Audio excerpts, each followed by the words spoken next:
So good morning, ladies and gentlemen. Thank you very much for the invitation, Claire. I also have been invited last year to London to present. It seems that there are a lot of critically thinking people around here, which I appreciate very much. It's not so much the case in Germany. You can imagine that there is an excited discussion over the last weeks after mid-September when this Dieselgate happened. But which is a little bit sad for me is that almost all people are discussing about the economic consequences rather than questioning what's going on with health and environment due to this excess diesel emissions. I would like to start with a short history of air pollution control, which was very successful. One of the main leaps usually initiated in the USA in the 1960s. They realized they had a huge problem with the lead, so they decreased the lead content of fuel, and then they introduced the unleaded fuel. 10 years later, they introduced the three-way catalyst, which did a great job cleaning the toxic emissions by some 90%. And usually, some 10 years later, we introduced these technologies in Central and Northern Europe, and Southern Europe a couple of years later, usually. And I accompanied part of this development, starting in marine sciences. I analyzed these species in the Atlantic Ocean. The US had polluted big parts of the northern hemisphere with their lead, and I did modeling that time. Later I had a laboratory quantifying the very small amounts of platinum metals emitted by three-way catalysts. So I collected all these numbers these days, and I knew that in the 1990s almost 90% of the cars, which were almost petrol cars in Germany at that time, had a three-way catalyst. And I hope I used the right phrase in these days to say it unscientifically. The stink was removed from the streets, really. It was removed from the streets, and it returned a few years later. And that was so astonishing for me, because then in the 1990s and 2000s, the diesel car arrived, that time without a filter all. And I saw all these smoking cars, first hundreds, then thousands on the streets, and I started to ask myself, what is going on here? After so many successful steps of emission purification, we ended up with this type of cars. And it needed some 10 or 15 years to understand a part of that story, which I have to make quite short today here. Some of you will know this graph showing how European streets have been dieselized in the last 20 years. We started at a percentage of some 10-15% diesels. That is a long year percentage until the 1990s. And then something happened which changed the political agenda, and there was the Kyoto Protocol. Since then, the year 1997, politics tried to follow the Kyoto Protocol, which required to save a lot of carbon dioxide. So they looked for a technical opportunity or option to reduce the carbon dioxide emissions. And then they developed the diesel car boom. Interestingly, at the same time in Japan, they almost removed all diesel cars from the streets because they were a very critical environmental discussion. And in the US, diesel cars have never been so popular until the recent years. You may see it here when Volkswagen was able to sell some of them to this market. So we ended up until the year 2011 with a surplus of more than 44 million diesel cars. That's calculated until end of 2011, which is a lot. And this is the data for Germany. We have some 50% diesel cars among new registrations, and this drop in 2009, that was the recession plus scrappage bonus of that time. Today, 30% of the German fleet consists of diesels, and we get plus 7 million new diesel cars in the last 20 years. I looked for British data, which looks very similar, a bit strange. It's not primary source data I found, but the few primary source numbers say that among the fleet, the percentage in Britain grew from 7.4% in 1994 to almost 35% by the end of 2013. And so I could calculate the number of diesel cars which came to British streets in addition, and it is almost 8 million in the last 20 years, which is a lot. In France, they have now 60% diesel cars on the streets instead of the 30% in Britain and Germany, and that makes a difference. I live not far away from the French border. Sometimes I make day trips, and I think I don't want to have to spend my holidays there among all these emissions. Half of these cars, and this is important to know, I forgot to mention that, came without a particulate filter within this time. So more than 20 million cars. We don't know that exactly because EU legislation doesn't require a certain technology. There are just thresholds, and industry is free to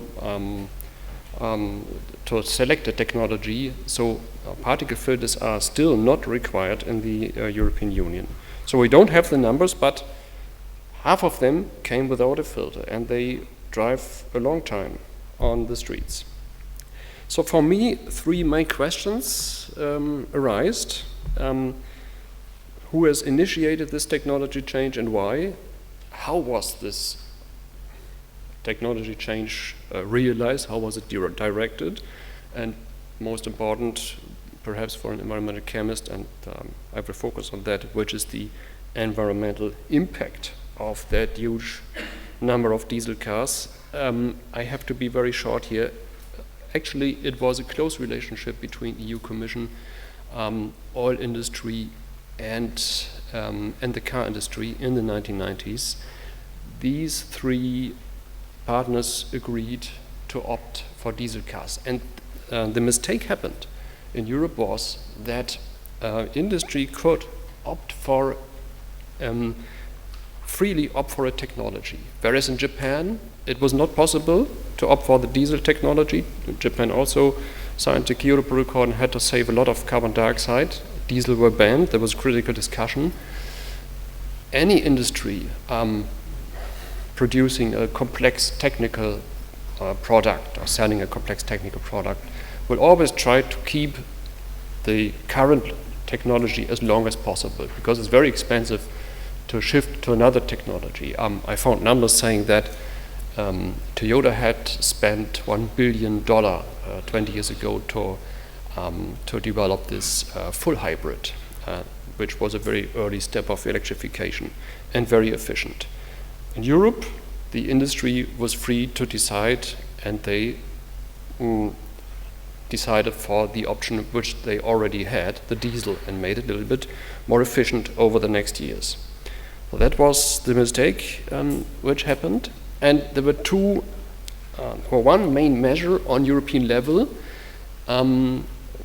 making all these new diesels arrive to the streets on European level. That was weaker emission standards which were granted to diesel cars for almost 20 years over this Euro 0 to 6 today, emission thresholds, which is quite astonishing. How can you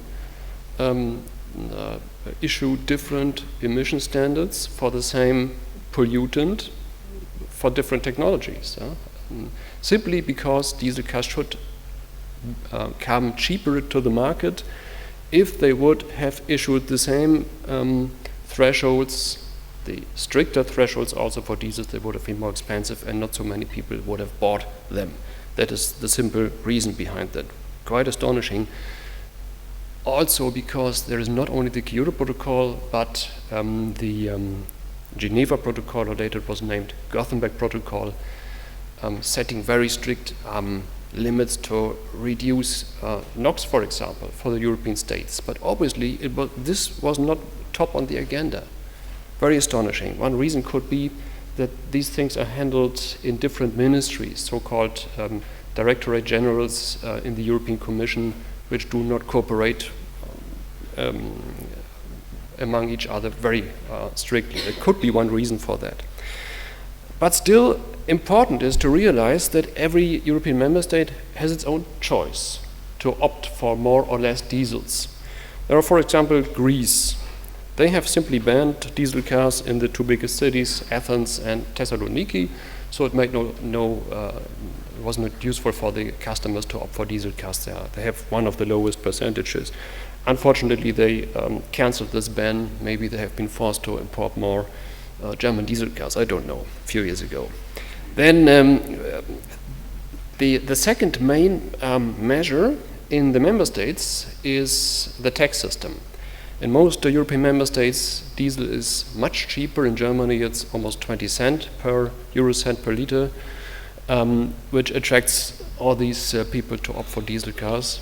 But for example, the Netherlands, they have a very high subsidy for diesel, but they issued another penalty for diesel drivers, so only few customers opted for diesel cars in the Netherlands. They have only 30%. And then there are a couple of states with up to 80% of diesel cars among new registrations. In these countries, usually diesel is very cheap and there is no penalty.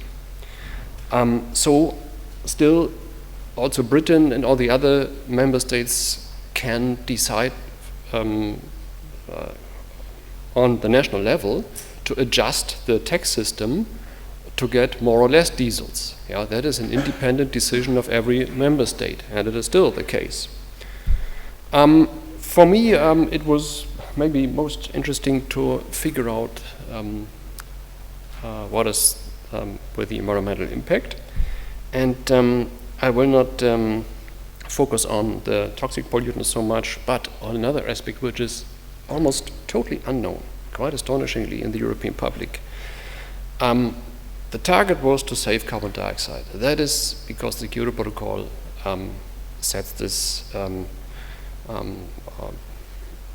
is dominating the political agenda. And so car makers were asked to decrease CO2 emissions of newly registered cars, and they have been decreased. We see here the petrol cars emissions, that is direct combustion, fuel combustion between 1995 and 2011. This decreased. The difference between diesel cars, the lower line, and the petrol cars is very small in recent years. So on paper, European countries and European Commission, which also signed the Kyoto Protocol, could save some carbon dioxide with the help of the diesel car boom. But originally, what we have to do is to cause an impact on the atmospheric heat budget to cool down the atmosphere. And there is an astonishing aspect, which I learned from Mark Jacobson, one of the leading atmospheric scientists in the USA. He has published results of complex modeling where he investigated whether a replacement of all petrol cars in the USA by diesel cars, and that should be, he modeled European-sized diesel cars, most recent technology, equipped with a filter and so on, whether this would cool down the atmosphere or not. And he said in his papers, no, that would not cool down the atmosphere because of the impact of the black carbon, even when these diesel cars are equipped with a filter. But in this time, when the diesel booms, when all these 44 million diesel cars arrived until the 2000s, there were no particulate filter, and we know quite precise how much fine dust is emitted by a diesel car And then it is quite easy to recalculate carbon dioxide equivalence, because based on the carbon, if you compare carbon in black and the black carbon, the carbon atom, with carbon dioxide, the warming impact, greenhouse impact is several thousand times of a carbon atom in black carbon compared to carbon dioxide. So it results in a considerable additional impact, and for Euro 2 thresholds, you can recalculate that, it is almost 80 grams carbon dioxide emissions, and that has to be added when it comes to the atmospheric heat budget onto the direct carbon dioxide emissions. No one does that in Europe, in the public. Absolutely not discussed. And then the fine dust emission thresholds were decreased for the diesels Euro 3, and then not because legislation required that, but because there was a critical discussion in the public in the beginning of the 2000s. Car industry equipped these cars with a particulate filter, which reduced very much the fine dust emissions, and the additional impact was very low. However, again, there are no numbers how many cars are equipped with the filter or not. So I cannot do quantitative modeling here. But you can see there are millions of additional diesel cars since the mid-1990s without a filter having this additional impact on the atmosphere. So it's clear that together the diesel car boom must have heated up the atmosphere and not cooled down. Astonishingly, this is totally unknown. And the tragedy is that this all came with some excess toxic emissions, which we are discussing here, nitric oxides and fine dust. I'm mainly focused scientifically on life cycle assessment. In my laboratory, we have electrified 4 used cars in the last 5 years. And this way, we were able to quantify the materials cake of these cars. And this is why I always wonder, what is the real emission of a car? Astonishingly, another astonishing aspect in the whole discussion is that in the public, usually only an emission of a car is discussed based on the situation when the car is leaving the factory and arriving on the street. But emissions are changing over when the car is aging. Let's start in Frankfurt at main station. There was a measurement campaign in last year. There is a scarcity of such data. We have some data, and we are discussing what is the real emission of cars when they are new. Yeah? But there are only very few data for aged cars, but there are millions of aged cars on the street. And for me, it's important to know about the life cycle emissions. So in this measurement campaign, they realized that at every 10th diesel taxi at Frankfurt main station, obviously the filter was removed or did not work due to unknown reason. And these are new diesels. So I did some calculation quantifying this effect for the whole fleet, and this resulted in roughly, and then recalculated for an individual car, a surplus of 4 grams carbon dioxide equivalents per kilometer. So we can already see that even today, due to a certain abundance of filter malfunctions, there is no net advantage of diesel cars, even today in Europe. But that's not the whole story again. Always there come some additional chapters. Fortunately, there is a French project published last year. They had removed randomly 168 diesels from the streets of Paris and investigated them for engine malfunctions. 3/4 of these diesels had between 1 and 4 engine malfunctions, which means simply that the emission after treatment system of these cars cannot work, that cannot properly work. That's not the end of the story.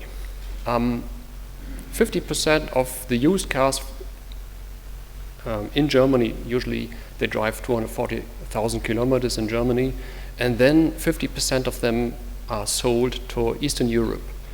which is a magnitude of 700,000 used cars every year, Central, Eastern and Southeastern Europe. And I have information that from other scientists that just across the border, the after-treatment system is removed from these cars because you can sell a catalytic converter for 50 euro. You get 50 euro for it because the platinum will be extracted later. Which means that all these cars driving in, for example, Lithuania, average age of the car is 14 years. They drive almost without any pollution control. And the diesels will return to originally high black carbon emission. No one knows the numbers actually for modeling. Fortunately, I was quite fast, so I have time to summarize about some myths which are still kept about diesels in Europe. The main myth is communicated by the politicians, always communicated and stressed by the car industry, that diesels are essential to decrease carbon dioxide emission of passenger cars. We've just seen that it is not only the carbon dioxide emissions. The black carbon is not regulated in the Kyoto Protocol. Also, ozone is not regulated in the Kyoto Protocol. Ozone is responsible for some 20% of the man-made greenhouse effect, but it is not regulated. And maybe there is even no models available European-wide because there's no money for it, and there is no money for it to quantify these effects because it is not regulated in the Kyoto Protocol. I am not going to criticize the Kyoto Protocol totally. It was a good step to start with emission reduction, but we should go really forward with that. So this myth, I've collected the recent numbers comparing EU and Japanese registrations, showing that although in Japan, this is the green points here, although they have removed all diesel cars from the streets, they have been much more successful and much faster in reducing the direct carbon dioxide emission of new registered cars on the streets. So obviously it works without diesels. Actually, okay, 4 points together. Actually, modern downsized charged petrol engines can compete, particulate hybrids can compete in carbon dioxide emissions with diesels. That is the truth. Unfortunately, it's not so much valid for German high-speed motorways. There, the diesels have advantages. Then we have two options with liquefied petroleum gas and also another option with natural gas. This option is available, has been available already 20 years ago when they started the diesel car boom. Particularly natural gas is very much less carbon dioxide polluting compared to diesel cars based on the same vehicle. And if we really, and we have to really fundamentally decrease the carbon footprint of driving, there's only one option, which is electrifying and then getting electricity from, as we call it, green sources. That is the only option to fundamentally decrease the carbon footprint of driving. The next myth is there was a continuous NOx emission reduction. The public is bombarded with graphs like this. That's very small. That's showing the decrease in the official emission thresholds from Euro 0 to Euro 6. And usually these graphs look like as today there is always nothing emitted. And interestingly, we have just been presented by Christine some data from the European Environmental Agency, which look different. There's always a mountain, and it looks like from here to here. And today, there is only very little remaining. This is based on modeling, and the modeling is based on these artificial lab emission data of these vehicles.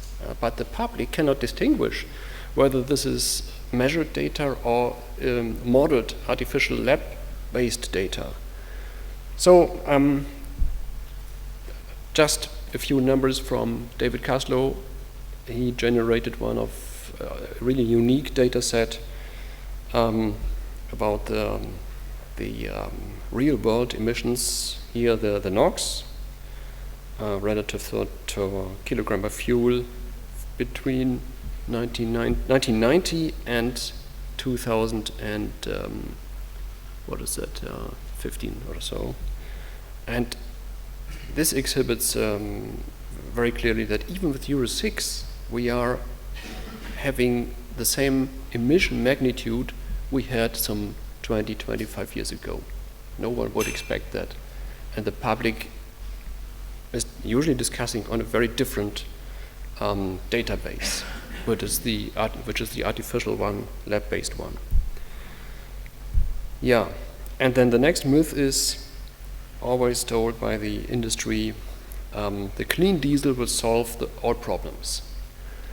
Clean diesel means that that the emission should be comparable with petrol cars at the end on the streets under real-world conditions. This can be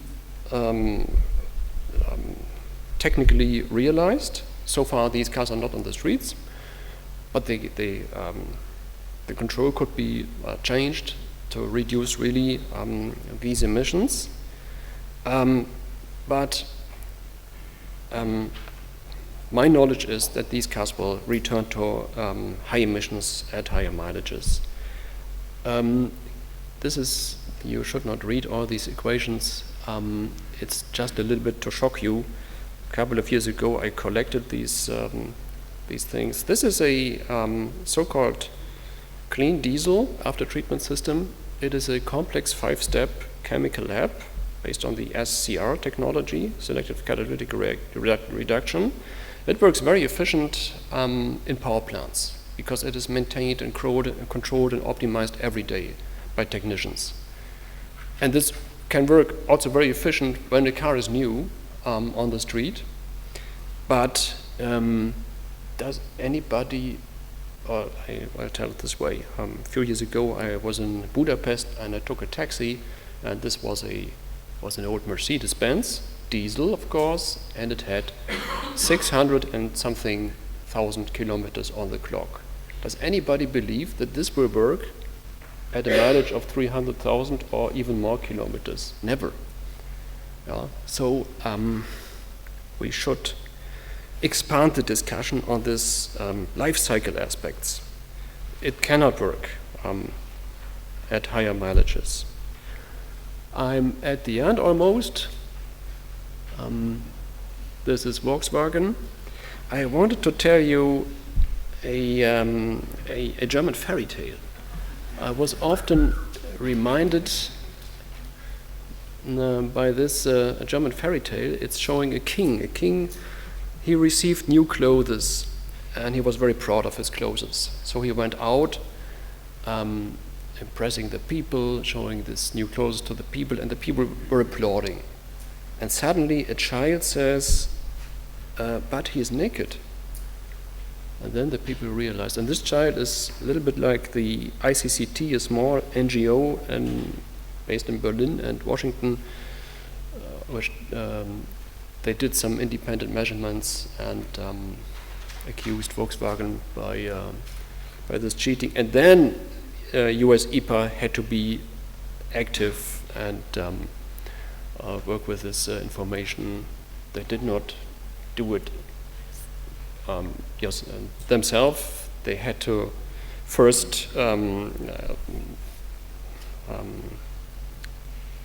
had been asked by the small NGO. But that is the usual situation in Germany. People are usually applauding to the car industry and about their new nice products, and actually it's nothing behind. Well, I think we have to rethink a lot of aspects. There are many ideas. Most based on electrification. And maybe you can go forward in Britain and Germany. It's really difficult. For example, the relation between government and car industry is very close. For example, the state of Nether Saxony is owning 20% of Volkswagen, and the Prime Minister of Nether Saxony is a member of the Supreme Board of Volkswagen. So these things are not independent in Germany. They're so closely working together, and so maybe you must go forward with a good example in the future. Thank you very much.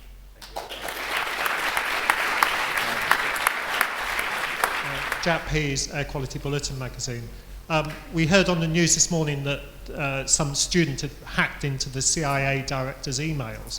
And with all these hackers and all this technology, why can't we get the code inside these diesels? Why is it a secret? Why can't everybody look at this code and find out what they're telling the diesels to do under certain conditions? Why is it so difficult? You mean the motor control? Yeah, the ECU, the management system. I mean, the heart of this seems to be the code they've written in it. And yet we're all floating around in the dark. We daren't name other manufacturers because we can't actually get the words in the code that, if you like, are the smoking gun. Why is it so? That is a secret, yeah. There are... Yeah, it's protected. I mean, this computer code inside the engine control, that's fully protected. I have information that in Eastern Europe there are companies offering to change this code, that the cars drive without a filter or a three-way catalyst, for example. So it's possible to hack it, yes, but it's protected by law, simply. I did not answer your question, but that's a tricky one. Yeah. Graham Parkhurst, University of the West of England. Thank you for a fascinating and worrying presentation. I was interested to see that the UK rate is as bad as Germany. I think we're the one country that didn't give a subsidy to diesel tax. I guess the explanation is more around the performance of the vehicles, which enable people to have a similarly performing car, but the vehicle excise duty, the road user tax was probably favouring that. But my question was really around heavy diesels. I think it's going to be hard to communicate to the public that diesel cars are bad when we have so many public service vehicles, buses and heavy lorries allowed into cities. Are there similar problems? Hopefully they're better maintained, but I guess there may also be similar problems with them. What is exactly your question? So the question was whether the problems with the smaller diesel vehicles are also seen with the heavy diesel fleet, and whether there are any nasty surprises. You mean the trucks? Yeah, and buses. We are not discussing usually about trucks. They have introduced this SCR technology quite early, and it seems to work quite stable. The dimensions are much bigger. We are not discussing that because we don't have these technical alternatives usually with trucks. There are all diesels almost. So we have simply to make sure that the system is working, and we have to organize close checks of these trucks. But the problem is that usually the emissions are not really checked.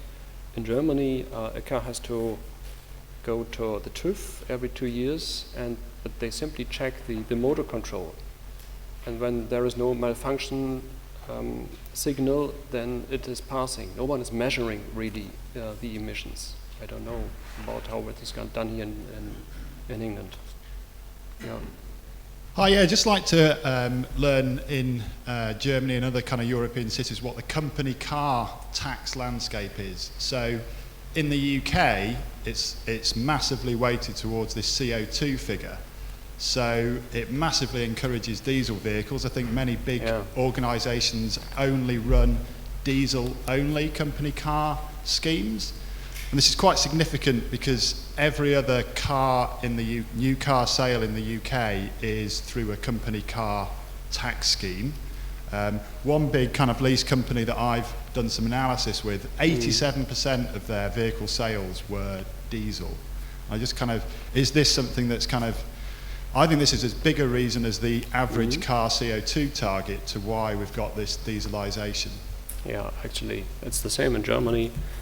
I think 65% of all new cars are company cars, and they almost all opt for diesels because they usually drive a lot of kilometers, and this is paying back due to a little higher fuel economy. And then the secondary market, which is the private market, they will not have the chance to opt for petrol cars because they are not on the market simply. They have to get these diesels. It's the same. It's also massively subsidized in Germany. Hi there. You talked about France, and your graph showed that the penetration of diesel cars in France was much higher than in many other countries. I think it was something like 70 or 60%. 80. 80%. Among new registrations. How does that translate into measurements of pollutants in urban air? Is there actually a correspondence? Yeah, in other words, can you actually measure the effect of that high penetration? That's a point we discussed yesterday. In France, they had a car-free Sunday in Paris. On that day, the NOx data dropped by 40%. But Claire told me that, this is influenced so much by meteorological aspects that one day isn't a proof for anything. But yes, actually, they have had these heavy contamination, pollution days, I think this year and last year, particularly in Paris. So I'm not familiar with the data specifically, but I know that it makes a difference. And they start to discuss it critically, and the French environmental minister suggested to keep diesels generally out of the streets, but I think politically it will be very difficult. You cannot first convince millions of customers to buy diesels and then tell them you cannot enter the city. That is politically very, very difficult. This discussion should have been done 20 years ago, but it will be difficult for the politicians. I'm happy that I'm not a politician here.